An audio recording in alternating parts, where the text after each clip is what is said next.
अस्सलाम वालेकुम everyone, welcome back to another video WordPress course. आज हमारे इस कोर्स के चैप्टर नंबर 2 का 5th लेक्चर है, जिसमें हम देखेंगे कंटेनर की सेटिंग्स का थर्ड पार्ट और सेक्शन लेआउट, जो कि हम पहले उसके दो पार्ट्स जो हैं वो ऑलरेडी कर चुके हैं। ठीक है, तो ये वही है जो हमने लास्ट लेक्चर के अंदर जो है वो इसको एडजस्ट किया था। ठीक है, जो कि लेआउट भी हम कर चुके हैं।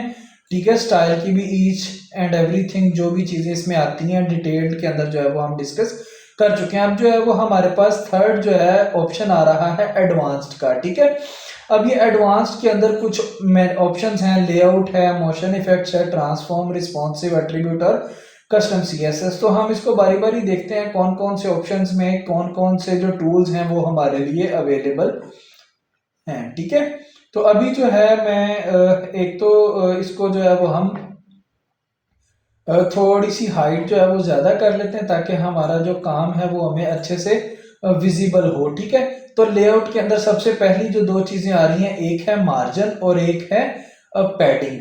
ठीक है, मार्जिन जो है वो basically outer space of a section. ठीक है, मार्जिन जो है वो आपका आउटर स्पेस कहलाता है और पैडिंग जो है वो आपकी इनर स्पेस कहलाती है। ठीक है, मार्जिन जो है वो आप कोई भी सेक्शन जब आप बनाते हैं, ठीक है, margin is a outer space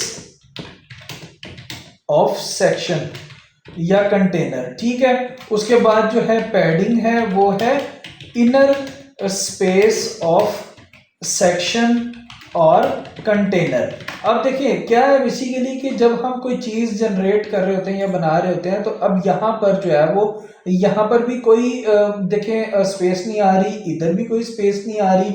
और अगर हम इसका जो ये हमारा जो लगा हुआ है शेप डिवाइडर, इसको अगर हम ख़त्म कर दें, ख़त्म करने के बाद जो है वो हम इसको चलाएं और इसके यहाँ पर इसको हम जो है वो डुप्लीकेट करें यहाँ से।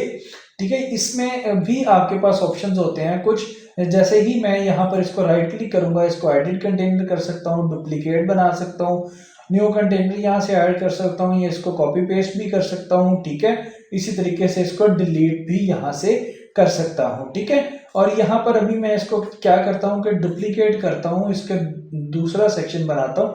तो यहाँ पर अगर आप देखें तो सेम दो सेक्शंस हैं, इन दोनों सेक्शंस के दरमियान में कोई भी जो है वो स्पेस नहीं है। ठीक है, तो मैं इन दोनों में ही जो है वो बॉर्डर भी अप्लाई कर लेता हूँ, ताकि जो है वो हमारी इनर स्पेस है वो भी हमें अच्छे से नजर आ जाए। ठीक है, तो सबसे पहले हम इन दोनों का जो है वो बॉर्डर भी ऑन कर लेते हैं, ताकि जो हम आगे काम करें उसका हमें अच्छे से जो है वो विजिबिलिटी हो सके उसकी। ठीक है, तो जैसे ही मैं इसको अपडेट करूंगा, यहाँ पर जो है वो मुझे चेंजेस नजर आना स्टार्ट हो जाएंगे। और यहाँ पर आप देख सकते हैं कि दो सेक्शंस बिल्कुल एक साथ जुड़े हुए हैं। ठीक है, तो अब जो है वो हम इसके एडवांस में चलते हैं और मार्जिन को देखते हैं सबसे पहले। जैसा कि मैंने आपको बताया, इसका आउटर स्पेस मतलब इसका आउटर ये वाला हिस्सा, ये सारे का सारा जो है वो एक साइडों से जो है वो स्पेस छोड़ देगा। तो मार्जिन जो है वो आप पिक्सेल्स में देते हैं। ठीक है, तो यहाँ पर ये इसका ऑप्शन होता है कि आप एक ही सेक्शन के अंदर लिखें और वही वैल्यू सभी सेक्शन में लिखी जाए। इसका मतलब ये है कि ये link values together, all the values जो हैं वो टुगेदर लिंक हुई हुई हैं एक दूसरे के साथ। ठीक है, तो इसको आप खत्म भी कर सकती हैं, इसको जीरो करें, उसके बाद जो है वो यहाँ पर आप इसको क्लिक कर दें। अब जो है वो यहाँ पर ये वाइट हो चुका है, तो इसका मतलब है कि जो इसकी लिंकिंग थी वो खत्म हो चुकी है। ठीक है, अब मैं टॉप को अलग से दे सकता हूँ, ठीक है, राइट को जो है वो अलग से दे सकता हूँ, और लेफ्ट बॉटम को अलग से और लेफ्ट को भी अलग से दे सकता हूँ। ठीक है, तो अब जैसे ही मैंने इसको मार्जिन दिया है, मैं इसको पब्लिश करके इसकी जो है वो यहाँ पर आउटपुट देख लेता हूँ कि मेरी जो आउटपुट आई है वो मुझे किस तरीके से मेरे फॉर्म के पेज के ऊपर नजर आ रही है। तो ये कुछ इस तरीके से नजर आ रही है कि इसको इधर से भी स्पेस दे दी है, इधर से भी स्पेस दे दी है, और ये नीचे वाले सेक्शन से भी इसको कुछ स्पेस मिल चुकी है। ठीक है, तो हम क्या करते हैं कि हम इसका जो है ये वाला अब सेक्शन खत्म कर देते हैं, मार्जिन खत्म कर देते हैं सारा, और उसके बाद जो है हम पैडिंग को अप्लाई करते हैं। पैडिंग में जब हम इसको अप्लाई करते हैं, तो जैसे ही मैं पैडिंग देता हूँ, इसकी जो अपनी इनर पैडिंग है वो शो होना स्टार्ट हो जाएगी। अभी वो बेसिकली नज़र नहीं आ रही सिर्फ और सिर्फ इस वजह से कि अंदर जो है वो आपकी कोई भी एलिमेंट जो है वो अभी लगा ही नहीं हुआ। तो हम एक जो है वो एज अ इमेज यहाँ पर रख लेते हैं ताकि जो है वो हमें अच्छे से उसकी पैडिंग का आइडिया हो सके। ठीक है, अभी ये मैंने एक इमेज लगा दी है। ठीक है, अब मैं इसके सेक्शन के जो है वो कंटेनर के एडवांस वाले में जाता हूँ इसे मैं, और यहाँ पर आके इसको पैडिंग अप्लाई कर देता हूँ। ठीक है, अब मैं यहाँ पर जो है वो पैडिंग अप्लाई कर देता हूँ 25, अगर 25 नहीं तो मैं इसको 80 कर देता हूँ। ठीक है, तो देखिए ये उतनी जो पैडिंग साइडों से जो स्पेस है, अब यहाँ पर दो तरह से स्पेसेस हैं जैसा कि मैं आपको बता चुका हूँ पहले भी। एक स्पेस है आउटर और एक है इनर स्पेस। ठीक है, तो जैसे ही हम उसको रिफ्रेश करेंगे यहाँ पर हमारी चेंजेस नजर आना स्टार्ट हो जाएंगी। अब यहाँ पर देखें कि जो मार्जिन पहले साइड से इस सेक्शन का जो साइड से आ रहा था वो अब नहीं आ रहा क्योंकि मार्जिन हम खत्म कर चुके हैं। तो जैसे ही मैंने पैडिंग ऐड कर दिया तो इसकी जो साइड्स वाली पैडिंग है वो देखें, अब इसका जो है इस बॉर्डर से इसका कितना जो फासला है वो आपको नजर आ रहा है। ठीक है, ये है बेसिकली मार्जिन और पैडिंग। तो इसको हम जो है वो अगर खत्म करना चाहें तो हम इसको खत्म भी कर सकते हैं। ठीक है,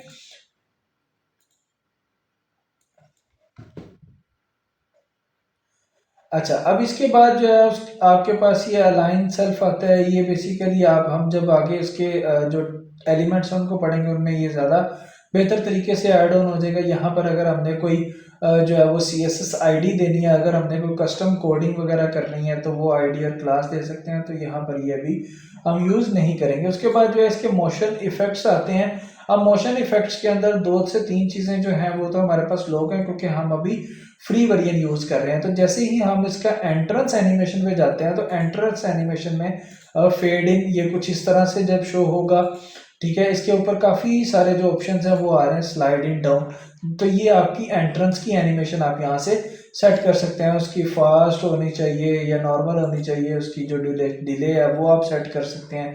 तो ये जो है जिस तरीके से आपको अभी नजर आ रहा है, ये इस तरीके से जब आप रीलोड करेंगे तो ये सेक्शन आपका इस तरीके से अपीयर होगा। ठीक है, उसके बाद ट्रांसफॉर्म है, अगर आप इसका कोई रोटेट वगैरह करना चाहते हैं इसको तो आप ये देखें, आप अपनी मर्जी से जो है वो इसको सेटल कर सकते हैं। ठीक है, अगर आपने नहीं करना है, इसको खत्म करना है तो आप यहाँ पे इसको खत्म यहाँ से क्लियर भी कर सकते हैं। इसी तरीके सारे ये ऑफसेट भी आप इसका सेट कर सकते हैं, वर्टिकल और एक्स एक्सिस अगर आप इसको अपने हिसाब से जो है वो एडजस्ट करना चाहते हैं। ठीक है, इसी तरीके से फ्लिप है।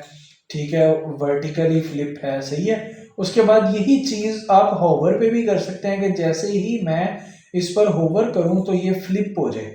ये देखें, ठीक है, ये बेसिकली आपको जब इसको आप पब्लिश करके व्यू पे देखेंगे वहां पर आपको कुछ इसका बेहतर व्यू जो है वो नजर आएगा। यहाँ पर जैसे ये रिफ्रेश होगा इसकी चेंजेस अप्लाई हो जाएंगी। अभी ये देखें एंट्रेंस हुई, ये देखें इस तरीके से आप इसको जो है वो सेट कर सकते हैं। ठीक है, ये बेसिकली जो है वो होवर पर अप्लाई हो रही है। सही है, मैं इसको जो है वो खत्म कर देता हूँ। उसके बाद रोटेट जो है वो थोड़ा सा दे देते हैं हम होवर पे ताकि जो है वो हमें रोटेटिंग इसकी नजर आ सके। ठीक है, उसके बाद जो है वो रिस्पॉन्सिव में आते हैं। तो रिस्पॉन्सिव में वो कहता है कि जैसा कि मैंने आपको स्टार्टिंग में बताया था, वर्डप्रेस जो है वो हमारी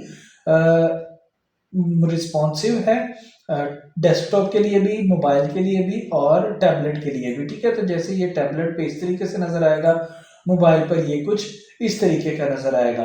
ठीक है, तो जैसे ही मैं इसको यहाँ पर ये इसकी विजिबिलिटी को सेट कर सकता हूँ, डेस्कटॉप पर अगर हाइड करना चाहता हूँ, टैबलेट पे हाइड करना चाहता हूँ, मोबाइल पर मैं इसको देखना चाहता हूँ, तो जैसे ही मैं इसको इस यहाँ से जो है वो पब्लिश करूँगा, इसको जो है वो मैं मोबाइल पर ऑन करके देखता हूँ तो देखें मोबाइल पर ये मुझे इनेबल नज़र आ रहा है।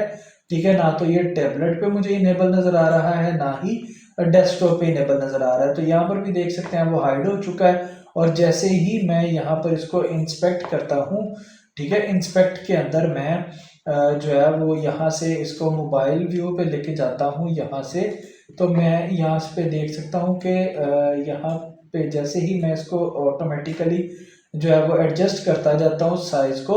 जैसे ये छोटा होता जाता है, अभी तक टैबलेट तक आया है तो टैबलेट पे भी नज़र नहीं आ रहा। जैसे ही ये मोबाइल व्यू पे जाता है तो ये देखें आपको मोबाइल व्यू के अंदर ये नज़र आ रहा है। ठीक है, तो इस तरीके से आप इसकी विजिबिलिटी को भी जो है वो एडजस्ट कर सकते हैं यहाँ से। ठीक है, उसके बाद आपके पास एट्रीब्यूट आता है, ये भी आपका जो है वो प्रो के लिए यूज़ होता है और कस्टम CSS। बेसिकली ये दोनों चीज़ें हम ज़्यादातर यूज़ होती भी नहीं है, चाहे प्रो में भी हो, तो कस्टम CSS भी हम जो है वो बाहर करते हैं और एट्रीब्यूट भी वहाँ पर लिखते हैं, वो होते हैं सारे। ठीक है, तो ये है बेसिकली आज का एक लेक्चर जो कि कंटेनर की सेटिंग्स कंप्लीट होगी हमारी। लेआउट भी हमने देख लिया, स्टाइल को भी सीख लिया और एडवांस के हवाले से भी जो चीज़ें थी वो भी हमने देख ली। इंशाल्लाह उम्मीद करता हूँ कि आपको ये लेक्चर अच्छे से समझ आया होगा, और अच्छे से समझ आया हो तो लाइक शेयर सब्सक्राइब ज़रूर कीजिएगा।